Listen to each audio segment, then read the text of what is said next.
Oui, c'est nous, on vous entend. Je vais juste couper votre son quand vous parlez pas. Allô? Oui. Ah, Ok. Euh,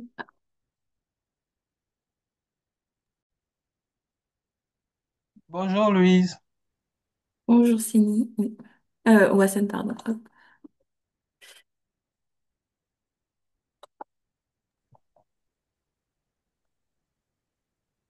Bonjour et bienvenue pour cette troisième session des champions de l'éducation, donc dédiée aujourd'hui à l'alignement des financements éducation au regard croisé au Burkina Faso. Donc cette session sera introduite et modérée par Rohan Daigle-Pierre, coordinateur éducation de base de la division éducation de l'AFD. Et ensuite, elle sera centrée en fait autour de la présentation d'un rapport produit par l'AFD, l'INP, UNESCO et le PME, qui s'intitule Renouveler les promesses d'efficacité des financements internationaux pour transformer l'éducation. Donc on aura d'abord un temps sur les constats un peu qui sont ressortis de ce rapport et qui sera présenté par Jean-Claude Ndabananié de l'UIPE UNESCO. Sera suivi un temps d'échange avec Seni Ouedraogo, qui est secrétaire permanent pardon, du plan de développement stratégique de l'enseignement de base du Burkina Faso, et Tahirou Traoré, qui est coordinateur de la Coalition nationale pour l'éducation pour tous au Burkina Faso. Et ensuite, il y aura un deuxième temps sur les recommandations issues de ce rapport, qui sera présenté par Christophe de Coninck de l'UIPE UNESCO. Et il y aura à nouveau un temps d'échange donc avec Monsieur Ouedraogo, Monsieur Traoré et ainsi qu'une intervention de Clio Dintilac de la Fondation Gates. Donc je vais inviter les intervenants pardon, à bien respecter le timing parce que la session est assez chargée. Aux personnes qui assistent à bien fermer vos micros s'il vous plaît. Et ensuite, vous êtes invités à poser toutes vos questions dans le chat au fur et à mesure. Voilà, je te laisse la parole, Rowen, et bonne session. bonjour à toutes et tous. On est très content d'avoir cette opportunité de discuter tous ensemble de cet enjeu de l'alignement dans le domaine de l'éducation. Et comme l'introduction a déjà été très bien faite par Louise, je pense qu'on va rentrer tout de suite dans le vif du sujet avec donc la présentation de Claude en deux temps. Une première présentation un petit peu sur les constats de cette étude de l'UNESCO, mais aussi avec l'AFD et d'ailleurs le Partenariat mondial pour l'éducation.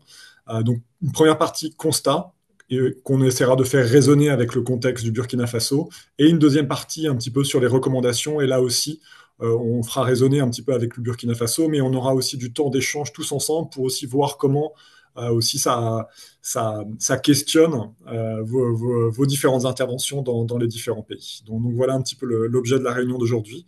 Donc je laisse Claude tout de suite commencer. Merci beaucoup, Rohan. Dites-moi si vous m'entendez bien. Parfait. Parfait. Merci beaucoup, donc Claude Damanani d'Elipe. On est vraiment content d'être avec vous aujourd'hui pour partager avec vous les résultats de nos travaux de recherche qu'on mène depuis maintenant environ un an et dont on a sorti une note d'orientation il y a quelques mois et le rapport principal sort prochainement et on verra aussi comment en tout cas le disséminer dans le cadre de la coalition éducation. Pourquoi ce rapport? Donc, les collègues l'ont déjà rappelé. Je crois que les enjeux du financement de l'éducation sont des enjeux importants vis-à-vis des défis actuels où malheureusement, beaucoup d'enfants n'ont pas encore accès à l'éducation et même ceux qui sont scolarisés dans de nombreux pays, la qualité de l'éducation est telle que, après plusieurs années à l'école, de nombreux enfants ne savent pas encore lire, écrire et faire des calculs simples. Donc, l'enjeu des tailles, c'est qu'il demande de financements massifs, à la fois des financements publics, mais aussi des financements du fait que dans beaucoup de pays, encore une fois, les financements publics ne sont pas suffisants pour couvrir les besoins. Le recours au financement extérieur, dont on va parler beaucoup pendant cette présentation, sont encore nécessaires. Les constats sont que malgré des engagements internationaux pour accompagner les pays, disons, nécessiteux, les plus nécessiteux, donc il y a toujours eu des engagements. mais ces engagements internationaux, à ce jour, ne sont toujours pas respectés. Donc aujourd'hui, on va moins parler des volumes, en fait, mais plutôt l'enjeu même de l'utilisation des financements disponibles. Donc, toute la question de l'efficacité des aides. Donc, à côté de la discussion sur financer plus, il y a aussi, bien entendu, l'enjeu du financer mieux. Le, on va donc on intervient en deux temps. Donc, moi, je vais plutôt parler des principaux résultats de cette étude. Ensuite, mon collègue Christophe interviendra plus tard sur les recommandations. Donc, rapidement, pour acheminer les financements internationaux dans les pays, on sait tous les modalités les plus usuelles. Donc, c'est souvent des projets qui sont mis en œuvre plus ou moins avec les pays partenaires. Il y a aussi d'autres intermédiaires au niveau national et international.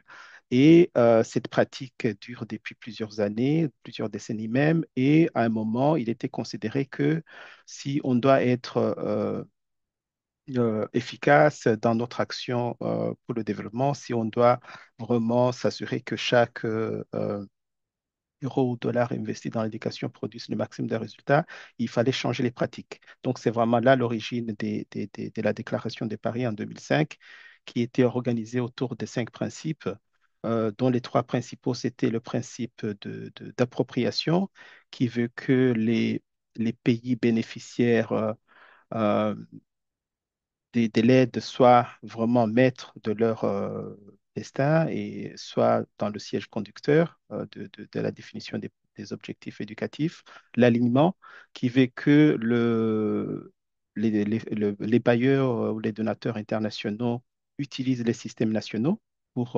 acheminer cette aide et s'aligne sur les processus nationaux.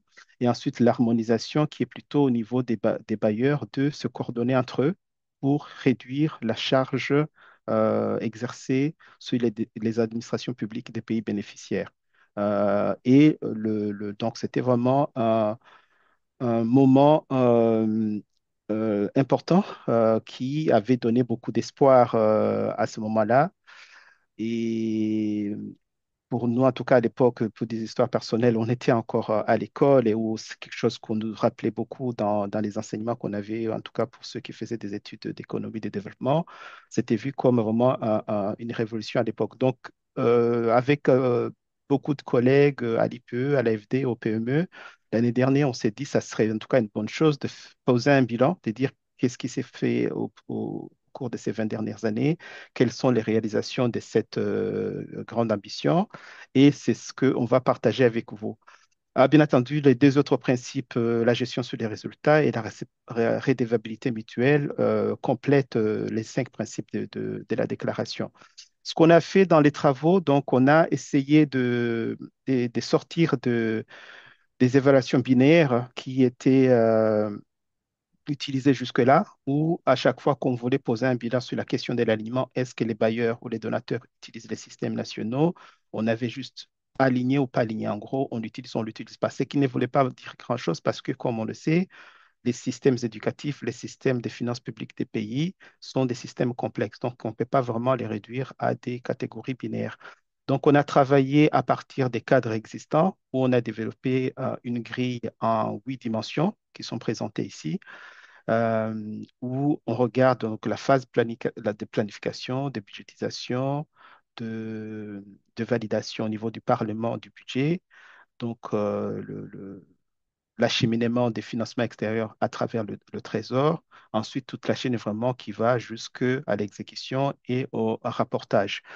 Et l'idée étant de dire, on apprécie les pratiques des bailleurs à travers cette grille en 8 dimensions. Ensuite, pour chaque dimension, on peut maintenant avoir 4 niveaux allant de l'absence de l'utilisation jusqu'à l'utilisation complète des systèmes nationaux. Et rapidement, ce qu'on voit en tout cas en appliquant à partir des analyses quantitatives sur la base des données disponibles de l'OCDE, mais aussi qu'on a collectées à travers les études des KPI, on voit que malgré en tout cas des efforts et des engagements, le chemin reste long parce qu'il y a eu des progrès, mais très, très minimes par rapport aux attentes. Aujourd'hui, on a On a une prolifération, je crois que c'est le mot technique, une prolifération des acteurs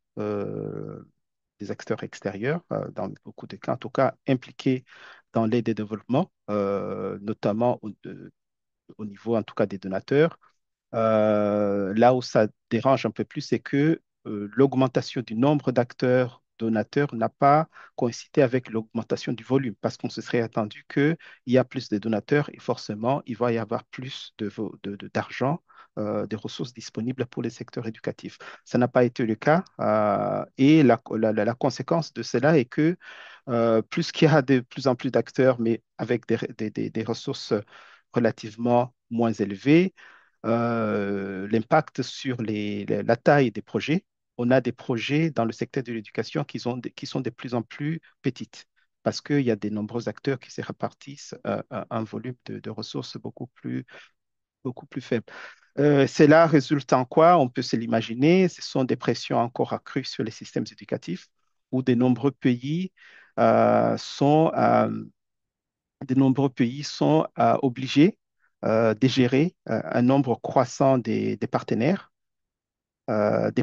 qui ne travaillent pas toujours ensemble. Des partenaires, on le voit souvent dans nos expériences pays où on a de nombreux partenaires à chaque fois, chaque partenaire qui vient avec ses processus et ses modalités. Et pourquoi? Parce qu'on le sait aussi, il y a beaucoup de pression des parts et d'autres où, en tout cas, les partenaires veulent absolument mettre le drapeau sur leur réalisation. Euh, donc, un bilan en demi-teinte où il y a eu des efforts. On va revenir là-dessus, en tout cas, pendant les discussions où certains partenaires ont vraiment pris le temps et ont investi massivement pour créer des instruments devant faciliter l'alignement. Et malgré cela, on voit que les modalités alignées restent minoritaires. On l'a vu dans les statistiques, on pourra revenir là-dessus. En tout cas, jusqu'en 2023, donc les données qu'on a utilisées s'arrêtaient en 2023. Les modalités alignées, qui comprennent en tout cas les fonds communs et les appuis budgétaires, donc vraiment les instruments qui transitent par le trésor du pays, représentait au grand maximum environ 9 à 10%. Et le complément, donc, c'est vraiment la majorité des financements extérieurs qui passent encore par l'approche projet. Et on sait l'approche projet, ses avantages et surtout ses inconvénients.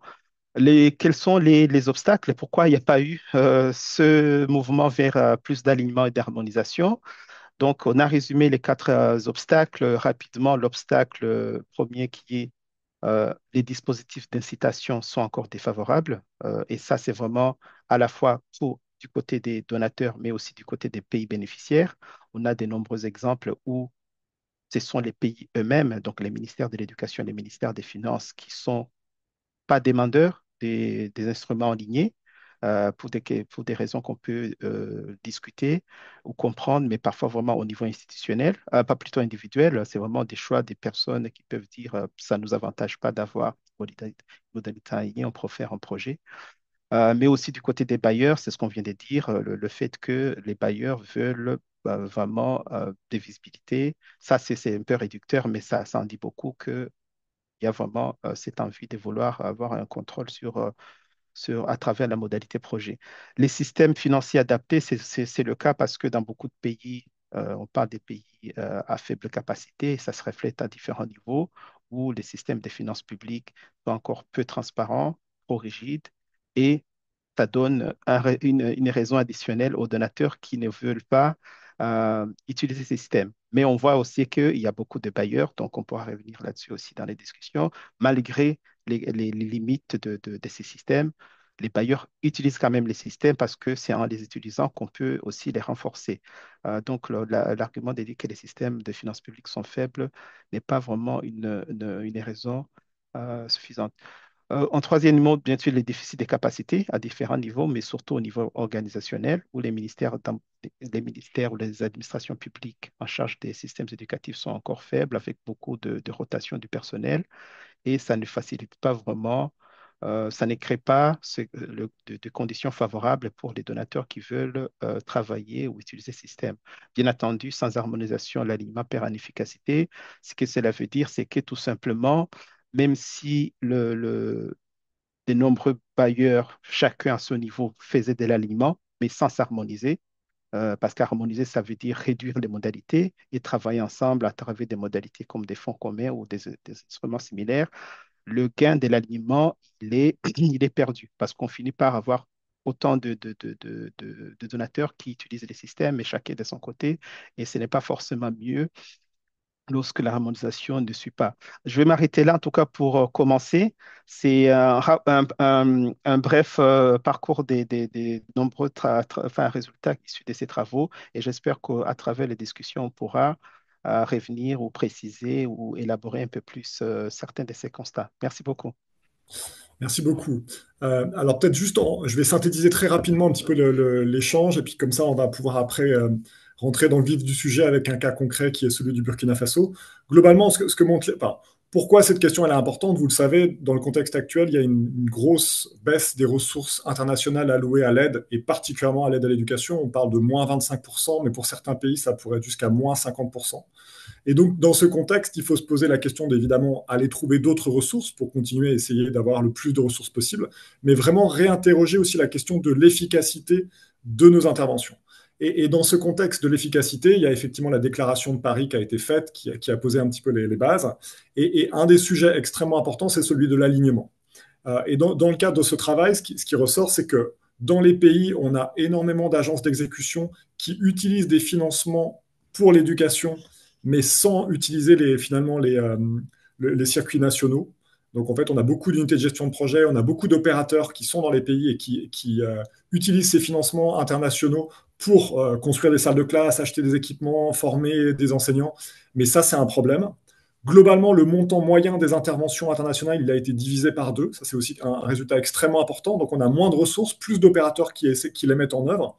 Et finalement, on reste dans un contexte où l'aide projet reste la norme. Ça, c'est vraiment aussi un élément très important qui ressort du travail. On continue à intervenir, y compris dans des pays à revenus intermédiaires ou dans des pays qui ont des capacités et des systèmes financiers suffisamment solides. On continue à intervenir massivement par du projet.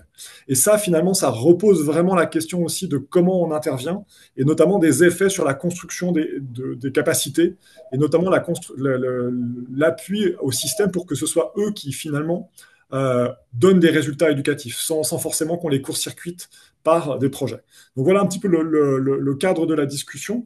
Le cas du Burkina Faso est évidemment extrêmement intéressant, puisque dans le contexte du Burkina, on a un caste ou une sorte de fonds commun de l'éducation qui a permis justement de travailler à essayer d'aligner un petit peu les financements et pouvoir les utiliser avec les ressources humaines des ministères plutôt, et les procédures administratives aussi du pays. Donc c'est un cas assez emblématique pour nous, pour essayer de comprendre un petit peu comment se traduit cette direction d'aller vers l'alignement. Et pour commencer à rentrer un petit peu dans le sujet, je voudrais donner la parole à Seni Ouedraogo, qui est secrétaire permanent du plan de développement stratégique de l'enseignement de base et du secondaire, donc au Burkina Faso. Et donc, je voulais vraiment essayer de comprendre un petit peu, la question que je voulais vous poser, c'était vraiment de voir un petit peu, au cours des 10 dernières années, comment vous avez vu un petit peu cette évolution vers l'alignement dans le contexte du Burkina Faso. Donc voilà, Seni, je vous laisse la parole. Bien, bonjour à toutes et à tous. Et nous saluons d'abord cette rencontre virtuelle qui permet de toucher du doigt une problématique majeure. Juste, on vous voit pas, c'est Après, mis. Est-ce que vous pouvez mettre la caméra ou pas? ah ok, je vous voulez me voir parce C'est que peut-être mieux. quand je Ouais, mets la voilà. caméra, la connexion n'est pas stable. On vous voit très Là, bien. vous me voyez? Ok, merci. Donc, je salue cette initiative qui permet donc d'échanger fondamentalement sur une préoccupation majeure qui affecte l'offre, mais aussi la qualité de l'éducation dans nos différents pays. Et il faut dire que depuis la déclaration de Paris en 2005, les partenaires, tout comme les systèmes éducatifs, se sont mobilisés pour faire en sorte que l'alignement soit une réalité. Et bon an, mal an, on a essayé donc de faire en sorte que les priorités des différents pays soient rendues visibles pour permettre donc aux différents donateurs, pour permettre donc aux différents donateurs, aux différents partenaires de s'aligner donc non seulement aux priorités des différents pays, mais surtout aux attentes donc des enseignants et des apprenants. Et lorsque nous avons suivi la présentation préliminaire qui est ressortie, et nous sommes plus ou moins en phase avec donc les 4 obstacles majeurs qui ressortent, sauf que sur le premier point, et les incitations encore défavorables à l'alignement des deux côtés du partenariat, et à ce niveau, il faut dire effectivement que ce constat est réel, mais il est plus porté par les partenaires techniques et financiers que les pays donateurs. Et je m'explique. Et lorsque un pays a un plan d'action avec un cadre de mesure des résultats, en principe, avec des procédures de gestion qui sont connues, le donateur, tout comme le bailleur, doit en principe s'aligner à ses priorités. Mais qu'est-ce que l'on constate le plus souvent? Lorsque le donateur ou le partenaire arrive, et notamment pour le cas du Burkina, il ne s'aligne pas entièrement et complètement aux priorités du pays. Qu'est-ce qu'on constate? Par exemple, chez nous, nous avons un outil qu'on appelle le compte d'affectation spéciale du Trésor, qui est un fonds commun où les partenaires qui interviennent dans le système éducatif mettent leurs ressources. Qu'est-ce qu'on constate? Il y a des donateurs qui arrivent, ils regardent les priorités. Au lieu de mettre l'ensemble des ressources dans le panier commun, ils mettent de côté quelques ressources qu'ils gèrent sous forme de projet. Et en ce moment-là, l'alignement, l'esprit de l'alignement est écarté. Donc, c'est pour dire vraiment que les incitations sont plus défavorables à l'alignement du côté du partenaire que du côté donc du gouvernement. Et je voulais aussi intervenir sur un aspect qui est ressorti. Effectivement, on constate que de plus en plus, il y a plus de partenaires, mais on a moins de financement. Pourquoi? Tout simplement parce que ce soit au niveau national qu'au niveau des partenaires, et il y a une diversité d'approches. Donc, et comme les pays se rendent compte que ceux qui donnent l'argent ne s'alignent pas entièrement à leurs priorités, les différents pays mettent l'accent sur une approche endogène, une mobilisation endogène des ressources. Et pour le cas du Burkina, sur notre budget de l'éducation en 2025, près de 98% des ressources proviennent du budget de l'État, c'est-à-dire du budget des ressources propres du pays. Et c'est les 2% qui proviennent donc des partenaires techniques et financiers.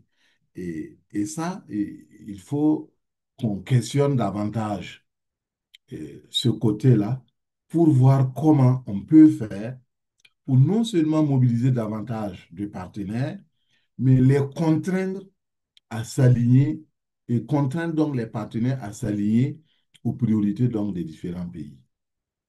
Et Monsieur Rohen Voilà l'intervention que je voulais faire en attendant. Merci. Merci beaucoup, c'est très riche et extrêmement intéressant. Et je voudrais vraiment dire aussi que le cas du Burkina Faso est un cas rare, puisque cette approche alignée, finalement, n'existe pas dans énormément de pays.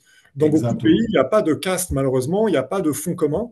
Et donc, on est dans des approches encore moins alignées. Donc, on voit que C'est dans le ça. contexte du Burkina Faso, avec cet outil qui est pourtant l'outil ancien, qui a démontré ses preuves, qui fédère quand même énormément de partenaires, il y a quand même un certain nombre d'autres partenaires qui continuent à contourner le fonds commun et qui continuent à utiliser finalement une approche projet. Mais en tout cas, merci beaucoup pour ce retour. Je vais tout de suite donner la parole à Taïrou Traoré, qui est coordinateur CNEPT Burkina Faso, aussi pour avoir un petit peu un autre point de vue justement sur cette question de l'alignement et aussi de l'efficacité des interventions dans le contexte du Burkina Faso. Donc Taïrou, je vous laisse la parole.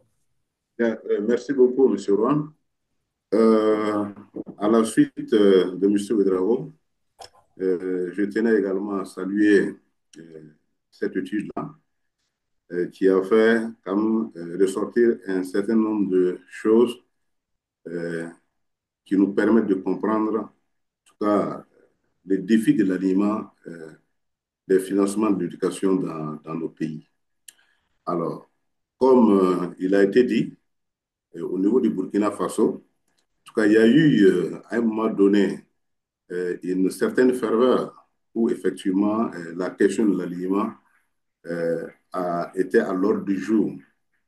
Mais de plus en plus, il y a certains bailleurs qu'on considère comme de grosses pointes qui ont quitté, par exemple, le CAST, hein, le Fonds commun. Ils ont quitté pour aller dans des approches projets. Alors donc, vous voyez la difficulté. Ceux qui sont censés vraiment donner le bon exemple sont les premiers à les fouler. Donc, je ne citerai pas de nom, mais dans tous les cas, vous comprendrez ce qui se passe sur le terrain. Alors, pour la question des incitations, je suis tout à fait d'accord avec M. Ouedraogo. Nous, en tant que société civile, nous avons fait le tour de presque tous les bailleurs donc pour faire un plaidoyer pour le financement de l'éducation. Mais qu'est-ce qu'on constate? Même ceux qui mettent en commun leur argent dans le panier commun, au lieu vraiment que ce fonds-là soit totalement aligné sur les priorités de l'État, il y a souvent des décisions qui vont à l'encontre de certaines priorités. Par exemple, si je prends le renforcement des capacités des enseignants sur le terrain.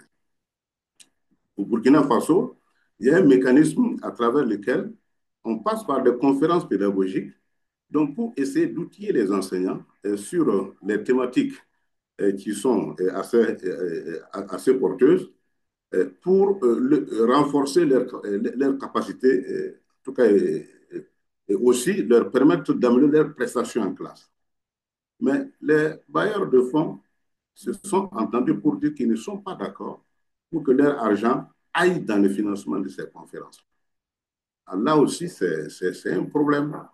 Donc, on veut vraiment l'alignement, mais l'alignement doit être, en tout cas, sur les priorités de l'État. Par exemple, le budget de l'État sert en grande partie au fonctionnement. Il y a certaines réalisations, telles que des investissements, donc qui auraient pu vraiment être supportés par les bailleurs. Mais chacun vient, bon, ou bien il met une partie de son argent dans le panier commun et l'autre partie, il l'utilise pour des approches projets. Et dans la capitalisation, ça devient difficile. Au niveau de la direction des études et des statistiques sectorielles, mais pour capitaliser les interventions de ces bailleurs sur le terrain, c'est tout à fait difficile.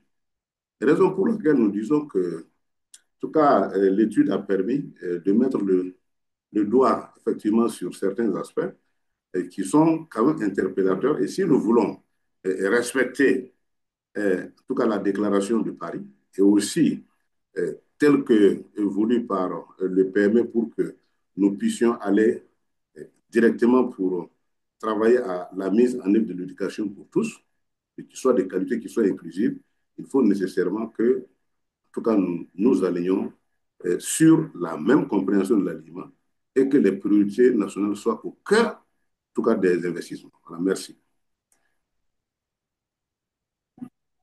Merci beaucoup, c'était très clair et je pense que ça va tout à fait dans la droite ligne d'un petit peu des travaux de cette étude. Ce que je voudrais mentionner aussi, c'est que, vous le savez, il y a eu la grande conférence sur le financement du développement qui a eu lieu cet été à Séville, le FFD4. Vous le savez, le sujet de cette conférence était notamment cet enjeu de l'efficacité des interventions et donc de l'alignement. Et donc, on a bien un sujet évidemment de faire des déclarations et des engagements, mais on a surtout un sujet dans la mise en pratique et dans le suivi de cette mise en pratique, qui est effectivement un enjeu majeur pour nous tous. Alors, je vais peut-être ouvrir un petit peu maintenant la discussion, et je sais pas, alors j'ai pas vu de questions dans le chat. Merci beaucoup pour les quelques échanges qui a eu lieu. Est-ce que il y a des questions dans l'auditoire ou des apports très rapidement avant de rentrer dans la deuxième partie qui sera plutôt la partie recommandation. Qu'est-ce qu'on déduit un petit peu de ce contexte qui pose problème évidemment, mais qui donne aussi un certain nombre de pistes et des opportunités. Alors je ne sais pas, je vous laisse peut-être prendre la parole ou lever la main pour ceux qui veulent parler dans l'auditoire. N'hésitez pas aussi s'il y a des questions de clarification. Un des sujets aussi qui a été un petit peu mentionné, mais qu'il faut remettre en avant, c'est cette problématique de l'alignement. Ce qu'on voit très souvent, c'est des partenaires qui se disent alignés sur la stratégie sectorielle, et c'est tout.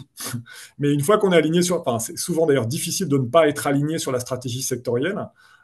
Et la question, c'est bien les différentes dimensions de l'alignement qui a été présenté par Claude, et comment on s'inscrit aussi dans le moyen à long terme. Donc, encore une fois, dans la capacité du système à lui-même délivrer des résultats sans forcément qu'on se substitue, encore une fois, au ministère et aux équipes nationales. Donc c'est bien cet enjeu de l'alignement qui est très bien présenté dans l'étude avec une grille d'analyse et un travail que nous allons probablement continuer, c'est celui-ci justement de mieux préciser la situation de l'alignement dans les différents contextes en fonction des différentes dimensions. Alors Fatoumata Dabo, je vois que vous levez la main, je vous donne la parole. Bonjour. Bonjour. Bonjour, cher partenaire. Vous me recevez? On vous voit, on vous entend. OK. Merci beaucoup. Je suis Fatoumata Dabo, la présidente de la Coalition nationale guinéenne pour l'éducation pour tous. Et merci à M. Claude pour cette présentation et à vous aussi. Et à mon collègue du Burkina pour l'intervention. Et ce problème d'alignement sur les 5 principes même de l'accord de Paris, M. Claude en sait heureusement que la deuxième phase du PRODEG, ils font partir des experts qui doivent accompagner la Guinée parce que ça souffre, comme il l'a dit, le problème d'alignement, il y a un fonds commun, mais ce n'est pas tous les partenaires qui se retrouvent là-bas, en Guinée aussi. Je pense que les propositions faites pendant cette vidéoconférence, ils peuvent nous aider à améliorer notre deuxième phase de l'élaboration du PRODEC. Et la société civile, comme il l'a dit, les partenaires même qui sont dans nos différents pays, je ne connais pas très bien pour le Burkina, eux-mêmes, c'est quand ils sont butés des difficultés avec les gouvernants, ils veulent que la société civile les accompagne. Mais malheureusement, ils n'accompagnent pas la société civile pour que nous leur facilitons la tâche aussi. Il faut qu'on ait un financement externe pour pouvoir faire le plaidoyer pour notre pays. Mais eux aussi, ils mettent du cagnotte pour le pays. Ils savent que nous sommes en train de faire un travail, mais sous le financement de notre bailleur. Parce que le Burkina et la Guinée, c'est le financement du GPE. C'est vrai que le GPE accompagne tous les pays et les autres acteurs aussi en font partie. Mais si vraiment on veut aller de l'avant, il faut qu'on accompagne la société civile. Je ne sais même pas si la Guinée aussi en fait partir de ce webinaire-là, mais je voudrais vraiment recommander qu'à l'issue de l'étude qu'on va faire pour la Guinée, qu'ils puissent vraiment appliquer ces recommandations sorties de ce webinaire-là qui peuvent vraiment nous aider parce que quand on prend, nous, on a fait un suivi indépendant. Le PRODEG, c'est vrai, c'est 6 programmes prioritaires. Ce n'est pas tout le programme. Mais vous le connaissez déjà, nous sommes en phase de transition. Chaque gouvernement et chaque ministre qui vient, au lieu qu'il accepte de s'aligner sur le PRODEC, il va d'abord créer un autre programme. C'est après, quand il voit que les partenaires ne l'accompagnent pas, il revient un peu sur... Mais ça trouvera que ça retarde la mise en œuvre du PRODEC. Et c'est le BND le BN qui est toujours favorisé dans quelques activités.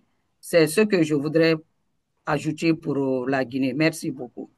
Merci beaucoup. Alors, ce témoignage est vraiment intéressant puisqu'en Guinée, il y a aussi un fonds commun. Et donc là aussi, c'est un pays qui a finalement pris à bras le corps un peu cet enjeu de l'alignement avec beaucoup de défis et beaucoup de difficultés, mais ça participe encore une fois à construire des capacités. Alors, il y a eu une question de Rosine Traoré sur la place, quelle place accorder à la société civile dans l'alignement. Alors, je pense qu'on va le discuter un petit peu dans les recommandations, mais il y a un vrai enjeu. On a effectivement, il y a un rôle pour les ONG et la société civile à la fois dans la problématique de renforcement des capacités du système. Je pense que ça, c'est un premier sujet. Donc, notamment les capacités au sein des équipes, soit au niveau très central, mais aussi sur toute la chaîne finalement de l'intervention dans le domaine de l'éducation. Mais on a aussi besoin effectivement de la société civile pour mener un petit peu ce travail de plaidoyer. C'est-à-dire qu'on a beaucoup de plaidoyer et au niveau international sur le financer plus. Il faut continuer à le faire. Évidemment, on a besoin de ressources pour intervenir sur le sujet, mais on a vraiment besoin de plaidoyer aussi sur le financer mieux. Et parfois, on sent que c'est vraiment peut-être là-dessus qu'il faudrait insister, et on voit effectivement certains partenaires qui ont peut-être tendance à jouer un peu en solo là-dessus. Et donc, on a parlé un petit peu du partenariat mondial pour l'éducation, qui est effectivement un gros financeur sur le domaine.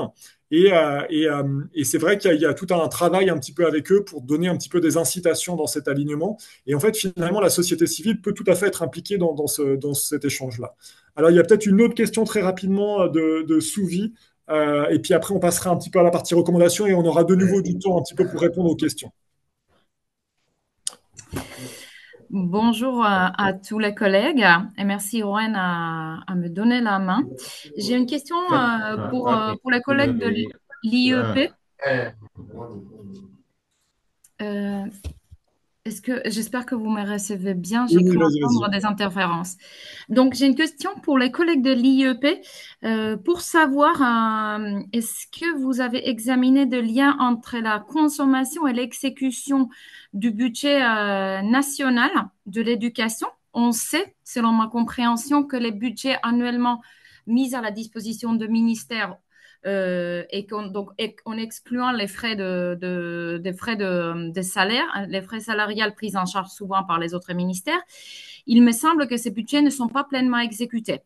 Donc, est-ce que le fait que nous, les bailleurs et partenaires, sont fragmentés, est-ce que justement ça affaiblit pas encore davantage la capacité de ministères d'exécuter leur propre budget? C'est qu'à mon sens, ça a donc par la suite un lien avec le fait qu'il est difficile peut-être aller plaidoyer pour davantage de budget si le ministère de l'Éducation et les ministères sectoriels n'arrivent pas déjà à exécuter le budget sur le budget national qui leur est alloué annuellement. Et je voulais savoir si cette question justement de l'exécution et les capacités d'exécution de budget national ont été examinées dans le cadre de votre étude. Alors, je vais donner tout de suite la parole à Claude et Christophe qui vont pouvoir peut-être un petit peu répondre aussi aux différents éléments et puis poursuivre sur la partie recommandation. Et je garde en tête les différentes questions qui ont été posées sur peut-être cette opposition, mais surtout cette complémentarité entre projet et alignement, et puis les interventions dans des contextes politiques instables. Mais Claude ou Christophe, je vous laisse reprendre la main. Si cela te convient, Souvi, je propose qu'on passe à la présentation de Christophe et ensuite qu'on revienne sur les questions parce que c'est ce que tu soulèves, Souvi, et aussi les questions qui sont dans le chat sont intéressantes. On pourra les aborder ensemble dans cette partie des questions. Est-ce OK? Oui, vas-y, on fait comme ça. À toi, Christophe. Merci et bonjour à tous. Je ne sais pas si Claude, tu veux remettre le PowerPoint au niveau des recommandations. Donc on a proposé 4 recommandations, enfin 4 catégories de recommandations et qui tournent autour de la dynamique collective de changement, et je pense que les témoignages de nos collègues du Burkina en ont déjà parlé. l'utilisation progressive des systèmes nationaux de finances publiques, je vais expliquer un petit peu de quoi il s'agit, la production et la mobilisation de données, et là je pense que c'est aussi un peu en lien avec le rôle de la société civile qui peut contribuer à ça, et puis l'architecture mondiale de l'aide et son impact sur l'intégration de ces principes.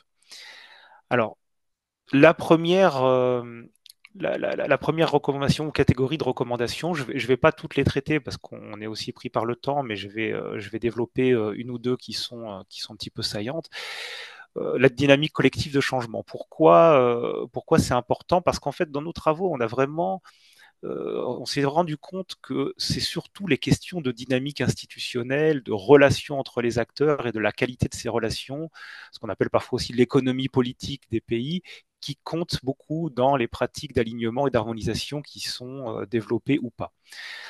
Et en fait, et c'est aussi en lien avec ce que nous ont les témoignages de nos collègues du Burkina Faso, euh, ce n'est pas forcément toujours les partenaires techniques et financiers qui vont impulser cette dynamique collective. Dans les cas où ça a bien fonctionné, il y a d'abord un leadership national très fort. Et ça, on l'a documenté dans plusieurs pays, en Tanzanie, au Népal, au Niger, par exemple. Par exemple, le Fonds commun au Niger, il est positionné au niveau de la primature. Ça donne un signal un petit peu de l'intérêt politique, en tout cas il y a quelques années. La Tanzanie, c'était vraiment une démarche présidentielle aussi d'obliger un petit peu, de pousser les donateurs à différents moments de leur histoire à travailler ensemble dans des fonds communs ou d'utiliser des modalités d'appui budgétaire, par exemple. Pareil pour le Népal, qui a aussi un cadre juridique, et ça c'est aussi une manière de transcrire un peu ce leadership national, d'avoir des cadres stratégiques et juridiques qui permettent et qui un petit peu obligent ou contraignent les partenaires à s'inscrire dans une démarche collective. Donc ça c'est vraiment le point le plus fort sur lequel on voulait insister. Et, bon, dans de nombreux cas qui ont été jugés positivement, la coalition, ensuite, elle a besoin de plusieurs partenaires internationaux pour exister, pour vraiment appuyer la démarche du pays. Et ça, souvent, ça se cristallise dans des instruments qui doivent être des instruments conjoints. Je pense que Claude l'a mentionné tout à l'heure, mais c'est vraiment la réponse au fait que si on n'a pas d'harmonisation, l'alignement trouve ses limites si chacun a des modalités qui lui sont propres, même si elles passent par les systèmes nationaux. On pourra aussi revenir là-dessus. La catégorie de recommandations suivante, c'est ce qu'on a appelé passer d'un contournement à une utilisation progressive des systèmes nationaux. Donc, c'est la diapo suivante, Claude, s'il te plaît. Donc, ça, on a fait le constat qu'en 20 ans, bien que les constats aient été assez mitigés et les solutions trouvées pas totalement mises en œuvre, on a quand même eu des améliorations, de nouveaux instruments de financement qui ont été mis en œuvre. Et on pense notamment à tout un tas d'instruments qu'on a rassemblés sous le vocable d'aide budgétisée. On parle par exemple des fonds communs alignés, comme celui du Burkina Faso. On parle de modalités d'aide budgétaire qui sont ciblées. Et donc, tout ça, ce sont des instruments qui permettent d'utiliser les systèmes nationaux de manière progressive. Et donc, on n'est pas dans le tout ou rien, comme l'a dit Claude, et ça existe, et ce n'est pas encore suffisamment utilisé, ça peut l'être beaucoup plus. Et l'avantage, c'est que ça permet de graduellement utiliser les systèmes nationaux de plus en plus, avec des stratégies de gestion des risques adaptées, où on identifie les risques principaux et les réponses avec soit plus de contrôle, soit plus de développement des capacités pour gérer ces risques. Donc aujourd'hui, il y a quand même des stratégies qui existent pour faire ça de manière collective et utiliser les systèmes nationaux, même dans des contextes où tout n'est pas parfait. Et ce renforcement-là, cette utilisation des systèmes nationaux, même dans les systèmes qui ne sont pas parfaits, ça permet de les faire grandir progressivement et de les accompagner plutôt que de les contourner. La troisième catégorie de recommandations, c'est sur les données probantes. On s'est rendu compte dans nos travaux qu'il y a en fait assez peu de données consolidées, même au niveau des programmes des bailleurs de fonds, on a souvent trop peu d'informations sur l'utilisation réelle des systèmes nationaux. Donc ça demande de la redevabilité, ça demande un effort de tous. Et pour pouvoir décider, on a aussi constaté qu'il y avait un manque sur des diagnostics sectoriels précis des systèmes de gestion des finances publiques. Pas forcément des diagnostics très larges de type PFA, mais aussi des choses ciblées sur l'éducation. Quelles sont les limites, les problèmes ou les forces des systèmes éducatifs, notamment par exemple dans les cas où on doit déconcentrer, décentraliser les financements et où on n'a pas forcément les systèmes qui suivent et qui permettent de le faire. Et des diagnostics précis, là, permettent ensuite de trouver les mesures correspondantes et d'utiliser les systèmes plutôt que de les contourner. Le dernier point, c'est la dernière catégorie de recommandations, c'est sur l'intégration systématique des principes d'efficacité dans l'architecture mondiale. Je vais peut-être juste cibler, c'est la diapo suivante, juste cibler la question, par exemple, des organisations multilatérales. Aujourd'hui, on a par exemple le Partenariat mondial pour l'éducation qui a un indicateur et qui fait un suivi du degré d'alignement des financements qu'il octroie. C'est quelque chose qui est intéressant, qui pourrait être certainement développé aussi dans d'autres structures pour qu'on ait justement un petit peu des champions de l'alignement. Et c'est particulièrement intéressant aussi dans les cas où les financements sont délégués, comme le Partenariat mondial pour l'éducation délègue à une agence la mise en œuvre. Et ben dans tous les cas où les financements sont délégués, on pourrait imaginer que les bailleurs de fonds sont un peu plus prescriptifs sur le niveau d'alignement, surtout et en particulier dans les pays où on sait qu'on a des capacités et des systèmes qui sont plus robustes. Donc voilà, c'est des réflexions à un niveau global, mais qui s'appliqueront aussi au financement innovant, quel qu'il soit, où cette question de l'alignement se pose aussi. Et donc, il y a encore du chemin à faire aussi pour intégrer ces questions-là au niveau de l'architecture mondiale. Donc voilà, en conclusion, on a des recommandations qui portent un peu donc, sur les dynamiques collectives, créer cette dynamique collective, soit dans les pays, soit au niveau global, dans l'architecture mondiale.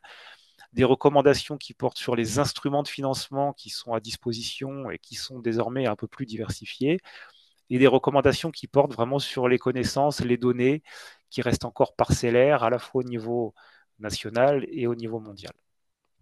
Merci. Merci beaucoup, Christophe. Alors peut-être avant de rentrer un petit peu dans les échanges, on a demandé un petit peu un retour d'expérience à la Fondation Gates.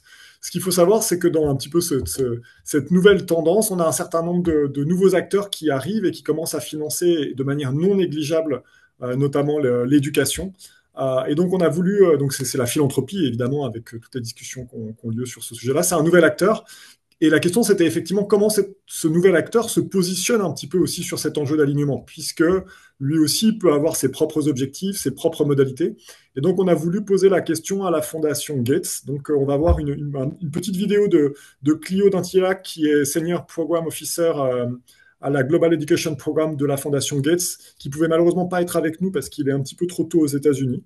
Mais donc, je laisse peut-être, on peut mettre la vidéo, enfin, elle nous a fait une petite vidéo qu'on peut maintenant regarder avant de rentrer un petit peu dans les échanges. Donc, je vous laisse la mettre, Louise. C'est bon. Bonjour à toutes et à tous. Merci beaucoup pour cette étude et cette présentation très intéressante et qui arrive à un moment critique. Je suis Clio Dantillac, chargée de programme à la Fondation Gates en éducation. Et aujourd'hui, je voulais partager brièvement 3 réflexions. L'une qui est autour de ce que j'aime dans l'étude. Deuxièmement, autour d'un point qui me semble nécessiter davantage d'attention. Et finalement, je partagerai brièvement une nouvelle initiative en lien avec les messages de l'étude que nous allons lancer plus tard cette année. Donc d'abord, ce que j'aime dans l'étude, l'étude présente un message très important qui est en gros, malheureusement, que l'efficacité de l'aide en éducation est faible.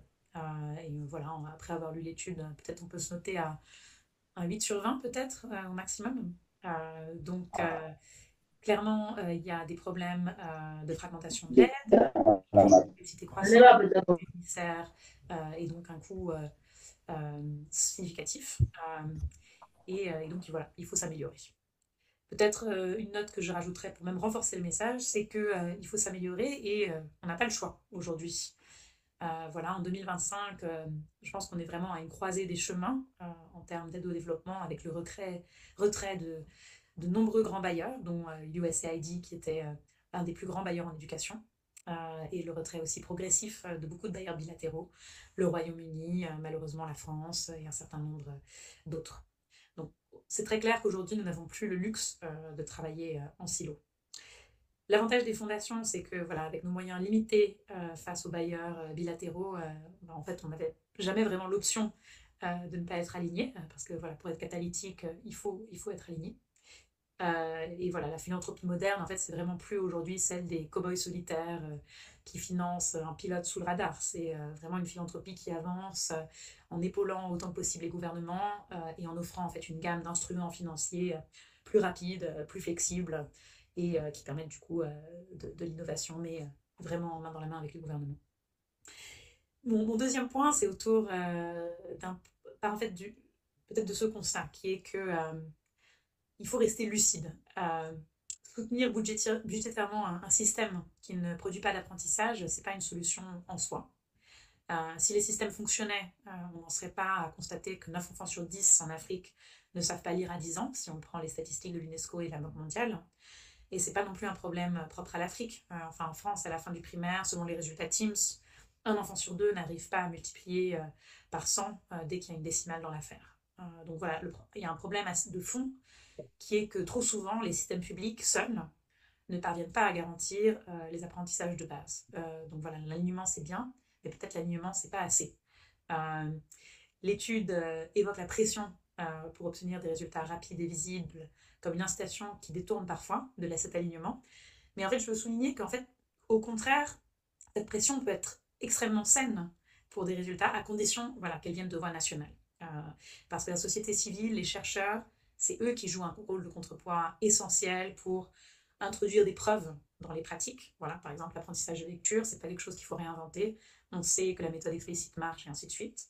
Pour pousser les ministères à agir et pour exiger des comptes, en fait, pour que les politiques se traduisent en apprentissage concret pour les enfants. Et donc voilà, je pense qu'il y a un rôle aussi important de la philanthropie là-dessus, mais qui n'était pas forcément l'objet de cette étude. Et puis le dernier point qui est que, voilà, je veux encore renforcer que néanmoins, même si la société civile est importante, il est aussi essentiel de travailler avec les gouvernements. Donc c'est un « et », c'est pas un « ou ». Et en particulier ceux qui ont la volonté politique et ceux qui sont dans une dynamique de changement. Et c'est précisément pour cela que nous lançons plus tard cette année une initiative qui s'appelle FLIGHT, Foundational Learning Initiative for Government-Led Transformation, en partenariat avec ADA et Human Capital Africa, une organisation régionale, et en collaboration avec d'autres philanthropies. Donc FLIGHT, c'est l'idée d'amener des sommes catalytiques pour appuyer les gouvernements qui montrent du leadership et mettent eux-mêmes des ressources sur la table pour améliorer les apprentissages fondamentaux. Et c'est aussi un mécanisme flexible qui permet voilà, d'offrir de l'assistance technique, mais aussi des fonds rapidement pour aider aux réformes nationales. Donc voilà, c'est pas, en somme, il ne s'agit pas d'ajouter un projet en plus à la pile, mais de construire une nouvelle dynamique collective. Donc une dynamique où les gouvernements conduisent, où les partenaires s'alignent, mais où la société civile veille aussi au cap. Donc voilà, pour conclure, je veux encore féliciter les auteurs et les commanditaires de cette étude qui montrent un problème que nous avons depuis longtemps, mais que nous devons maintenant régler avec une urgence renouvelée. Merci beaucoup. Merci beaucoup à Clio. Alors, on a eu pendant un petit peu cet échange, on a eu un certain nombre de questions peut-être de précision qu'on peut commencer. Donc là, maintenant, on va avoir un petit moment d'échange. Mais peut-être juste avant, je voulais quand même redonner un petit peu la parole donc à Séni et Tahirou pour avoir un petit peu aussi leur retour. On a vu que dans le contexte du Burkina Faso, effectivement, le constat était, alors pourtant que c'est un pays dans lequel on a vraiment pris à bras le corps cet enjeu de l'efficacité et de l'alignement, on voit qu'il reste beaucoup de défis. il y a eu un certain nombre de recommandations et de pistes pour avancer. Et peut-être on pouvait commencer sur un petit peu le Burkina Faso. Comment vous voyez un petit peu l'avenir et quels sont un petit peu les sujets sur lesquels on peut travailler? Et là, quand je dis travailler, c'est bien sûr tous ensemble. On va rediscuter effectivement probablement du rôle des ONG, de la société civile, qui est complètement clé dans toute cette problématique. Mais comment au Burkina Faso, on peut essayer d'avancer tous ensemble? Donc peut-être Séni pour commencer?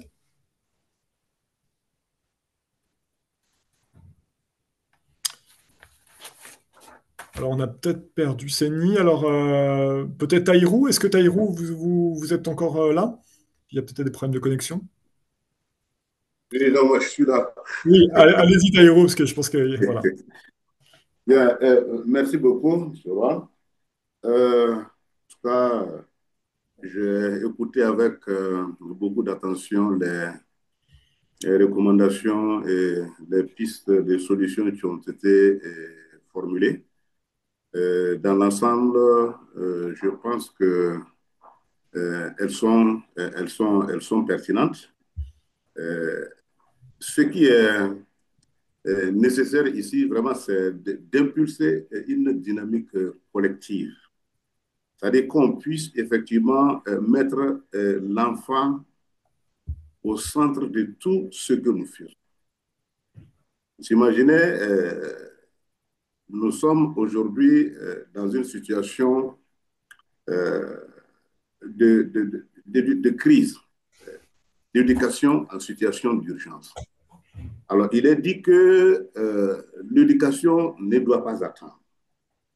Donc, tout ce que nous faisons et tous les efforts que nous déployons, c'est vraiment de permettre à chaque enfant de bénéficier de son droit à l'éducation. Les enfants sont des innocents. C'est vrai, il peut y avoir des bisbilles entre États, il peut y avoir des bisbilles entre structures, entre partenaires, mais l'intérêt de l'enfant, en tout cas dans ce que nous faisons, nous l'estimons supérieur. Et je ne sais pas, l'étude n'a pas certainement abordé cet aspect-là, mais il est important vraiment de voir dans quelle mesure on peut faire des recommandations. Donc, pour que les pays, quelles que soient les conditions dans lesquelles ils se trouvent, ou les crises qu'ils traversent, donc, ne soient pas d'une manière ou d'une autre sanctionnés, surtout que les enfants ne soient pas sanctionnés du fait, en tout cas, de certaines bisbilles que nous traversons. Alors, et c'est ce qui fait qu'on est fragilisé aujourd'hui aussi par la question de l'alignement. Il y a des partenaires qui sont partis, qui ne financent plus parce que. Alors, donc, si le problème de l'alignement est central, il va sans dire que cette question aussi, on doit l'analyser et voir dans les différents mécanismes qui existent, donc comment faire donc pour permettre à tout le monde vraiment de s'aligner. Raison pour laquelle j'ai beaucoup aimé lorsqu'on a parlé d'accroître les exigences en matière d'utilisation des systèmes nationaux. C'est clair. Si nous sommes dans une situation aujourd'hui où on a beaucoup plus besoin que les ressources soient orientées, en tout cas vers la prise en charge éducative des enfants qui sont affectés par les crises, il ne devrait pas y avoir de soucis. Mais si déjà, au niveau de l'aliment, il y a des partenaires qui choisissent de ne plus financer l'éducation parce que, et ça pose manifestement problème. Donc nous, en tant que société civile, vraiment, je peux dire que c'est également un plaidoyer que nous faisons. Donc pour que les enfants ne soient pas lésés. Voilà, donc ça, c'est l'aspect déterminant sur lequel, en tout cas, j'interviens. Et aussi, la question du contournement. Effectivement, on l'a dit, puisque si vous allez 10 ans en arrière, nous avions beaucoup plus de ressources dans notre fonds CAS et on avait moins de partenaires. Mais actuellement, on a plus de partenaires, Mais ceux qui sont aujourd'hui dans le fonds CAST et qui financent le fonds CAST, il n'y a que deux. Donc, il faut tout faire donc pour que nous ne soyons pas dans une situation où on permette vraiment à des partenaires de contourner les systèmes nationaux. Nous l'avons fait. En tant que société civile, on a exigé que dans certaines clauses, par exemple, si on doit recruter un agent partenaire, il faut mettre en avant la question prioritaire du caste. Si l'agent ne contribue pas au caste, il ne peut pas être agent partenaire. Mais il y a des organisations qui trouvent encore d'autres moyens de pouvoir contourner, hein, c'est-à-dire ces exigences que nous avons au niveau du pays mises en place, donc pour amener tout le monde et tous les partenaires à s'engager dans le caste et dans le fonds commun. Voilà à peu près ce que je voulais dire, en attendant que c'est une puisse dire. Mais c'est une réflexion collective qui nous permet effectivement de réfléchir en profondeur, voilà, donc pour pouvoir prendre en compte ces aspects, en tout cas dans les conclusions de l'étude. Voilà, merci. Merci beaucoup. Je pense que c'est très utile effectivement de rappeler que l'alignement, c'est pas une fin en soi. L'objectif, c'est que on soit en mesure effectivement d'offrir une éducation de qualité à tous les enfants des pays dans lesquels on se trouve. C'est bien ça l'enjeu. L'alignement, c'est donc un moyen. Et finalement, c'est quand même assez bien montré dans la littérature que sans alignement, effectivement, on a moins d'efficacité dans nos interventions. Alors, je vais peut-être maintenant redonner la parole à Christophe et Claude pour répondre. Alors, je pense qu'il y a plusieurs questions. Une première question, c'était, bon, il y a la question de Souvi que je vous laisserai traiter. Il y a un vrai sujet, effectivement, sur l'enjeu approche-projet. Est-ce que l'approche projet a encore enfin, comment l'approche projet peut soutenir aussi d'une certaine manière cette dynamique d'alignement et donc peut-être travailler sur cette complémentarité. Cet enjeu aussi de l'alignement dans les contextes difficiles, mais on voit qu'on parle de pays qui ont des fonds communs qui sont parfois pas des modèles de stabilité, donc peut-être cet enjeu-là. Et puis finalement, il y avait quelques questions un petit peu de précision. Quels sont les critères qui identifient l'alignement dans le secteur de l'éducation des différents pays? Donc voilà, je laisse peut-être Christophe et Claude un petit peu répondre, et après on peut prendre d'autres questions. Très bien, merci beaucoup. Je vais commencer, en tout cas, un commentaire général sur les différents points qui ont été soulevés. En tout cas, merci beaucoup pour ces échanges riches.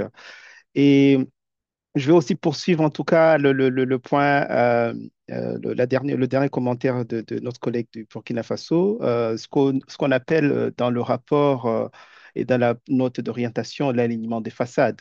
Ce que ça veut dire, c'est qu'il y a des bailleurs qui se disent alignés juste en faisant partie d'un fonds commun, mais de manière très, très marginale. Ils vont continuer en dehors de fonds commun à faire ce qu'ils font d'habitude. Et ça, on peut pas appeler ça l'alignement. Et je poursuis, en tout cas, je crois que M. Seni, il avait fait un commentaire aussi au début lorsqu'il disait sur la question des incitations défavorables, que pour lui, c'était plus du côté des bailleurs que du côté de la partie nationale. Ça peut être vrai dans certains contextes, mais l'enjeu global, c'est ce que Christophe a dit, la partie vraiment sur le leadership national. Et vous pouvez voir en tout cas que ça recoupe pas mal des sujets qu'on discute dans cette session. Qui peut exiger certaines pratiques de bailleurs? Qui peut maintenir la pression, qui peut aussi créer des conditions favorables à ce que les partenaires aient confiance aux systèmes nationaux et les utilisent dans la durée. Ce n'est personne d'autre que vraiment les autorités nationales. Donc, ils ont un rôle à jouer à différents niveaux. On parle d'autorité nationale, ça va être le ministère des Finances qui doit mettre en place des mesures réelles pour améliorer la gouvernance financière, la traçabilité, etc., qui sont les arguments que certains donateurs vont mobiliser pour dire on ne peut pas parce qu'il y a ça et ça.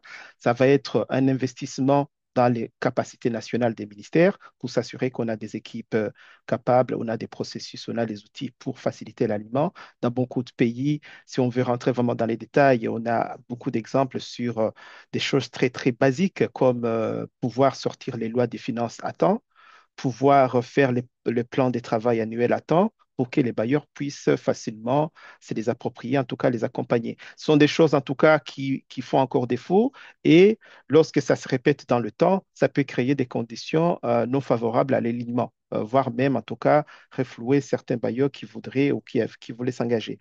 À ce niveau aussi, un commentaire sur la- la- euh, un enjeu qu'on a abordé dans le rapport, c'est aussi l'asymétrie de pouvoir dans les relations entre les donateurs et les pays, qui est souvent déséquilibrée en défaveur des pays et qui peut créer aussi des conditions enfin, les résultats qu'on a vus. Là-dessus, on se pose la question, en tout cas, ça fait partie des recommandations qu'on voudrait mettre en avant. Comment pallier à cela? Ça va forcément passer par la mise en place des cadres de rédavabilité, parce qu'à ce jour, au moins dans le secteur de l'éducation, il n'y a pas de cadres de rédavabilité assez contraignants qui font que, en tout cas, il y a cette exigence d'alignement de part et d'autre et que vraiment on puisse faire le suivi au moins une fois de temps en temps pour voir dans quel sens on va. En tout cas, l'asymétrie de pouvoir et la dimension rédavabilité vont ensemble parce que c'est aussi sont des facteurs qui expliquent pourquoi il y a certaines pratiques qui persistent malgré en tout cas les engagements.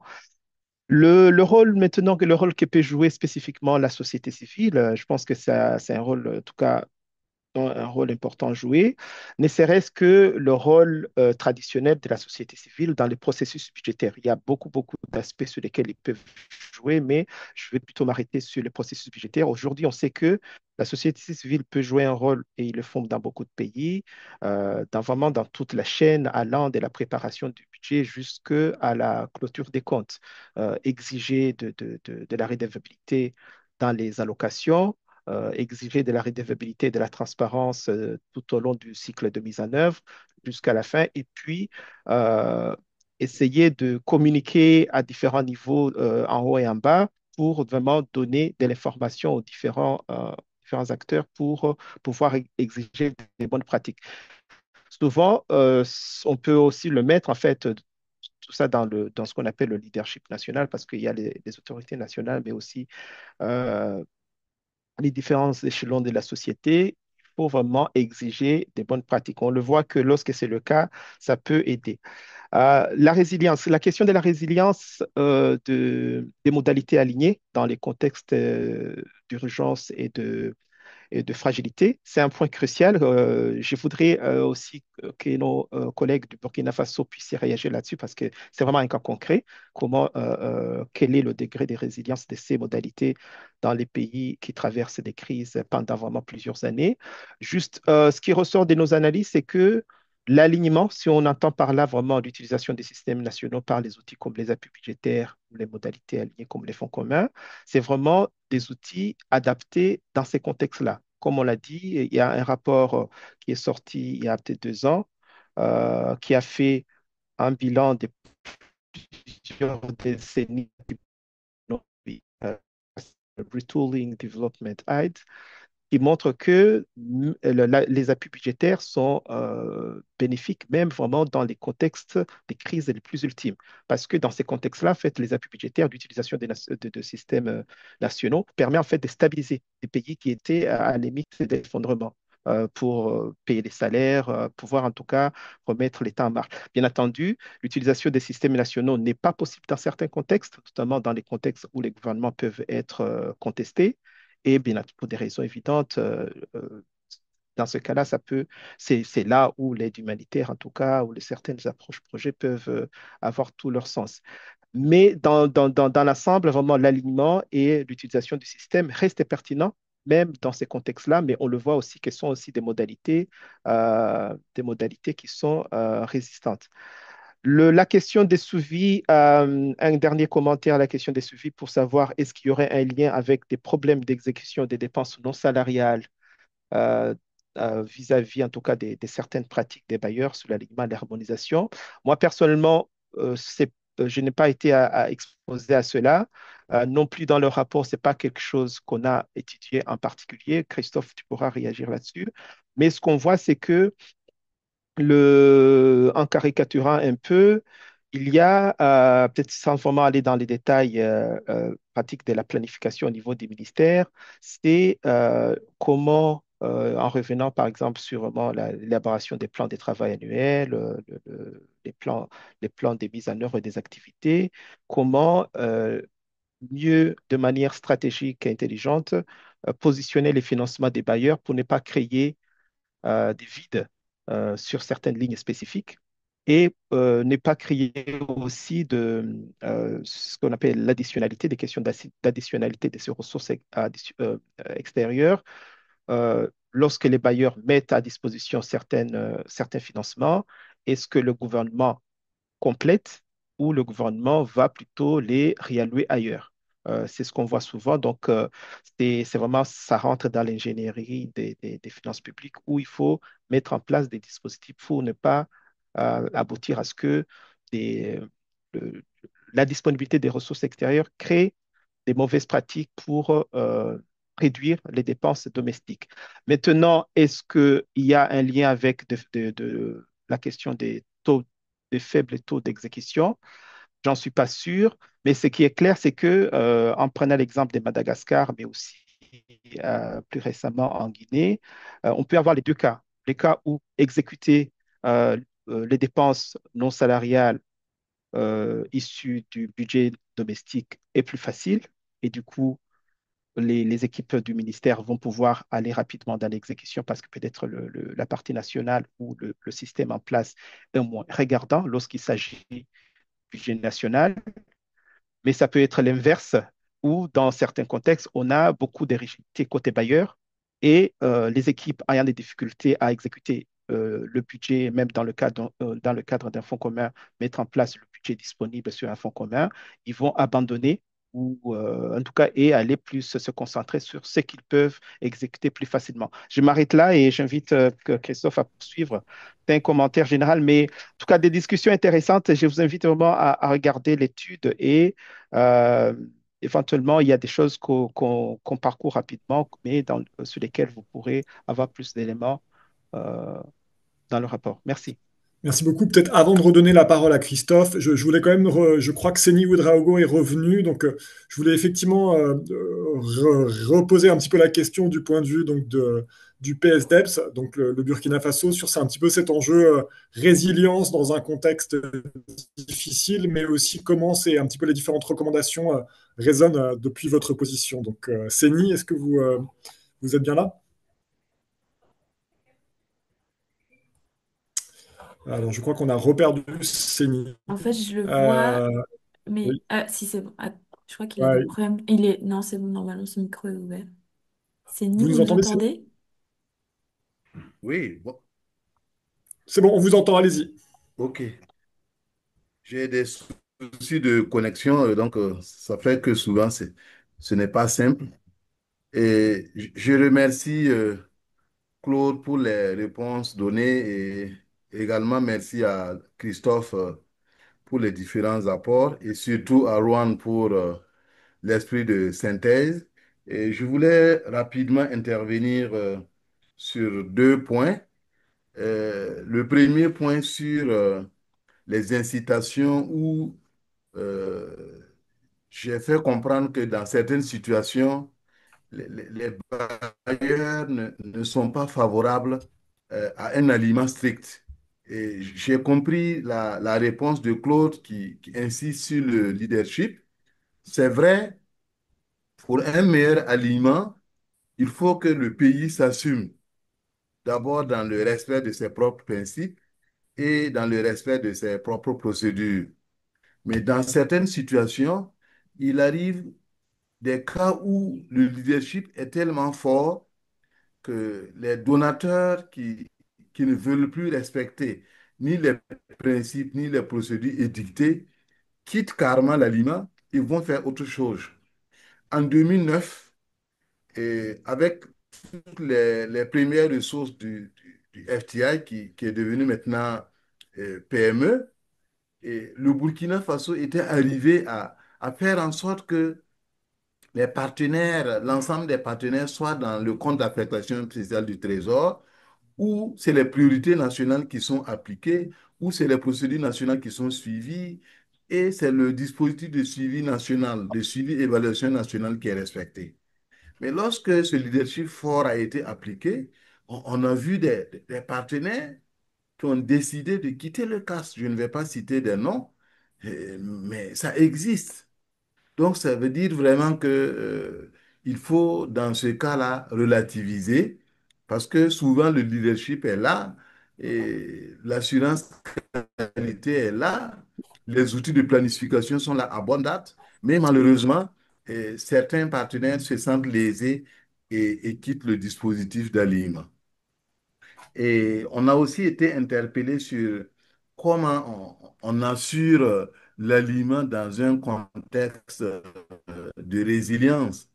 Et prenant le cas du Burkina, nous avons un mécanisme de gestion financière de nos ressources avec des modalités simplifiées pour répondre bien sûr au contexte de résilience.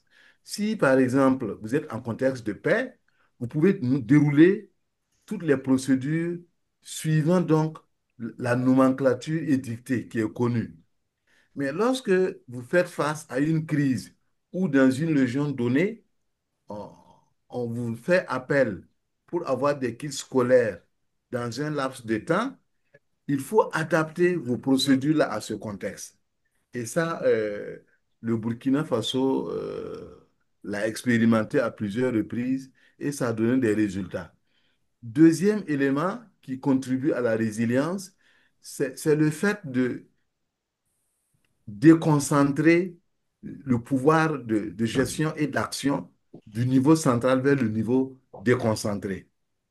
Présentement, chez nous, le niveau central joue le rôle minimal. Et c'est les acteurs terrain qui ont le leadership. C'est les acteurs terrain qui assurent la mobilisation des ressources auprès des partenaires qui interviennent dans les différentes zones. Donc, du coup, ça permet de répondre urgemment aux besoins et d'assurer donc le développement des différentes localités. Et je salue aussi l'idée de renforcer l'action de la société civile. Et là, ma consoeur de la Guinée et mon frère Taïrou a bien étayé la situation. Effectivement, si nous voulons que la société civile joue pleinement son rôle, il faut un accompagnement spécifique qui sortent donc des ressources classiques que nous mobilisons.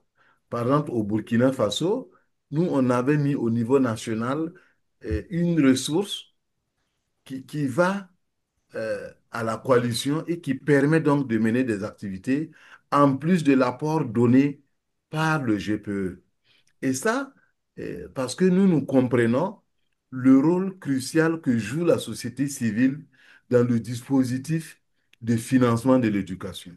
Et si les autres pays arrivent à faire de la sorte, je pense que chaque coalition, chaque société civile sera plus indépendante, plus autonome pour accompagner les différents pays dans le développement de leur système éducatif. Merci, Rohan. Merci beaucoup, Séni. C'est très, très utile. Merci. Je pense qu'effectivement, il faut vraiment rappeler en fait, la modalité alignée, ce cas, ces fonds communs, ça peut financer la société civile. Il n'y a pas de sujet là-dessus. Et la grande différence, c'est que cette société civile ou ces ONG, au lieu finalement d'être financées par des partenaires internationaux avec peut-être aussi leurs propres modalités, leurs propres enjeux, leurs propres objectifs, la société civile et les ONG, en travaillant directement sur les financements nationaux et ces modalités alignées, finalement, elle a une redevabilité qu'elle doit finalement au système. Donc je pense que c'est vraiment une des réponses à la question qui a été posée. Et le deuxième sujet, c'est qu'effectivement, ces modalités alignées, elles permettent aussi de travailler, et ça a été très très bien évoqué dans le cas du Burkina, au niveau déconcentré. Par exemple, au Niger, le Fonds commun du Niger, qui est aussi un contexte difficile, mais qui continue à fonctionner, qui continue à permettre aux enfants d'aller à l'école, de financer des enseignants, 80% des ressources sont exécutées au niveau déconcentré.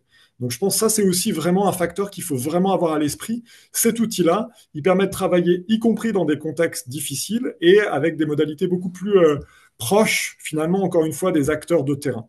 Alors peut-être je vais redonner un petit peu la parole à Christophe, peut-être sur un peu les différentes questions, et notamment, encore une fois, peut-être que par rapport aux recommandations qui ont été mises, quel pourrait être un petit peu ce rôle de la société civile pour impulser ce changement qu'on essaie de mettre en avant. Ouais, merci Rowan. Alors, je pense que sur la société civile, on a bon, c'est j'ai envie de dire, il y a une dimension en fait plaidoyer qu'on a déjà mentionné et qui est, je pense, très importante. Euh, Plaidoyer à tous les niveaux et aussi justement pas simplement en amont, mais même sur l'exécution, la redevabilité des financements et mettre le doigt sur les points, les goulets d'étranglement un peu du système. Ça, je pense que c'est là-dessus aussi où il peut y avoir un apport de la société civile à travers justement de la production de connaissances. C'est quelque chose qu'on a cité comme un manque. En tout cas, il y a un vrai besoin de connaissances, de données sur ces sujets-là. Et là, la société civile peut, avec son analyse indépendante, contribuer à cette réflexion. Et encore plus si effectivement elle a les financements. On comprend que c'est le nerf de la guerre d'avoir les financements pour faire ça. Et là, ça rejoint ta réflexion, Rohan, sur des outils comme les fonds communs qui peuvent financer la société civile. L'autre point sur lequel je voulais rebondir, c'est peut-être sur la dimension politique qui a été soulevée par l'ESP. Ça, c'est quelque chose qui est ressorti énormément, et notamment dans les pays qui connaissent des transitions politiques, parfois même des crises institutionnelles, voire des crises géopolitiques aussi. C'est vrai que ça a un impact très fort. C'est pas un sujet sur lequel nous on peut avoir évidemment des recommandations très pratiques et très pragmatiques. Mais l'intérêt de l'étude, ce que l'étude a montré, c'est que en regardant le temps long, comme on l'a fait sur une vingtaine d'années, et en prenant un historique dans les pays, on se rend compte que même dans les cas très difficiles, il y a des cycles politiques. Les choses changent, les relations entre les gouvernements et les bailleurs évoluent, et même quand il y a des moments difficiles où les partenaires peuvent quitter des modalités, il y a des changements à moyen terme. Alors à court terme, j'entends que c'est très difficile, mais à moyen terme, les choses peuvent reprendre, et donc c'est pour ça on insiste un petit peu, et l'exemple du Burkina est très intéressant, sur la résilience et la capacité à maintenir des instruments alignés pour que justement, quand les conditions politiques redeviennent un peu favorables, ces systèmes sont toujours là et et peuvent redémarrer tout de suite en fait. Donc ça, c'est une petite partie certainement de la réponse. Merci. Merci beaucoup. Est-ce qu'il y a peut-être encore une réaction dans les différents participants? En tout cas, merci pour ces échanges, hein, je trouve ça très utile. Est-ce qu'il y a une réaction? Sinon, il y a eu quelques questions encore sur lesquelles on peut rebondir. Très bien. Alors, s'il n'y a pas de... Oui, Claude, vas-y alors. C'est un commentaire général. Peut-être, je voulais aussi peut-être donner une idée sur la suite de nos travaux. Il y a une question, peut-être on a encore 2-3 minutes, on peut répondre là-dessus. Christophe, tu peux peut-être parler du financement innovant. Il y a quelqu'un qui a posé la question, qu'entend-on par financement innovant? Et aussi la question de savoir, est-ce que l'approche projet est forcément en opposition à l'alignement? Parce que je crois que la question, elle est pertinente. On peut essayer de donner quelques éléments. Peut-être, alors je commence, puis je laisserai aussi, Oui. je vous ferai une petite synthèse un petit peu Ouais. là-dessus, mais je pense que, en fait, vous voyez un petit peu dans les éléments qu'on met, en fait, on est vraiment dans un paradigme où, en fait, l'aide projet, c'est la norme. Et nous, ce qu'on essaie de dire, c'est qu'en fait, ça ne devrait pas l'être. En fait, il faudrait vraiment travailler. Et donc, on essaie de pousser pour faire un petit peu moins d'aide projet et avoir plus d'aide alignée, d'une certaine manière. Il n'empêche que l'aide projet reste tout à fait justifiée dans un certain nombre de contextes où, typiquement, par exemple, l'État n'est pas en capacité d'intervenir. Pour, effectivement, et ça a été évoqué dans le chat aussi, pour les approches pilotes, pour expérimenter un certain nombre d'outils. je pense que le projet a toute sa raison d'être. La question, c'est un petit peu le poids de cette approche projet. Et pour le moment, ce poids, à notre niveau, il semble trop important.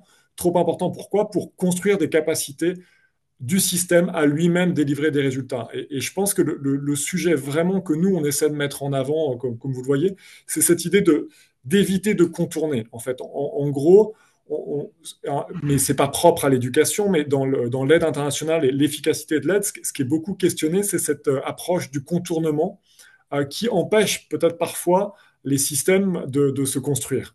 Et c'est vrai qu'on travaille dans beaucoup de pays où il y a énormément, et ça a été bien montré, beaucoup de partenaires financiers, beaucoup d'opérateurs qui font de la mise en œuvre, et un ministère au milieu qui, du coup, a beaucoup de difficultés finalement à savoir qui fait quoi où, et finalement à construire finalement une capacité à répondre à la demande, encore une fois, des enfants, des enseignants. Et donc, dans ce contexte-là, on a une espèce d'approche un peu qu'on pourrait dire ne pas nuire. Nous, il faut probablement tous ensemble, et là, je pense que le rôle de la société civile, il est vraiment très important, finalement, de s'organiser pour que on travaille d'abord à renforcer le système. Et donc, ça implique de vraiment travailler effectivement les réponses aux crises, le court terme, mais tout en gardant bien à l'esprit le moyen terme, voire le long terme. Et donc, cet enjeu de construction de capacité. Et en fait, dans ce contexte-là, donc pendant la conférence que j'évoquais à Séville sur le FFD4, le financement du développement, on a fait un side event avec un certain nombre d'opérateurs qui travaillent sur l'éducation, donc évidemment le Partenariat mondial pour l'éducation, l'UNESCO, l'UNICEF et quelques autres, mais aussi des banques publiques de développement et de la philanthropie. Et en fait, les trois messages qui sont tout à fait en lien avec ceux qui ont été évoqués dans l'étude, c'est un premier message d'aligner le financement de l'éducation sur le leadership national et le renforcement des systèmes. Ça, c'est un premier élément, et c'est quelque chose qui parfois manque. Un deuxième sujet, c'est d'accroître et diversifier les financements. Et donc ça pose un petit peu cette question du financement innovant. Alors dans le contexte dans lequel on est, on sait que les financements se réduisent. Et donc financement innovant, ça veut un peu tout et rien dire. Mais c'est l'idée, en tout cas, d'attirer des nouveaux financements. Donc souvent, c'est aussi cette idée d'allier des financements en dons avec des financements en prêt, parce qu'il faut aussi que, probablement dans certains contextes, les États puissent investir pour construire des écoles avec du prêt, puisque finalement, c'est un investissement rentable. Il y a aussi tout ce qui est P4R, donc les mécanismes basés sur les résultats, les investissements à impact.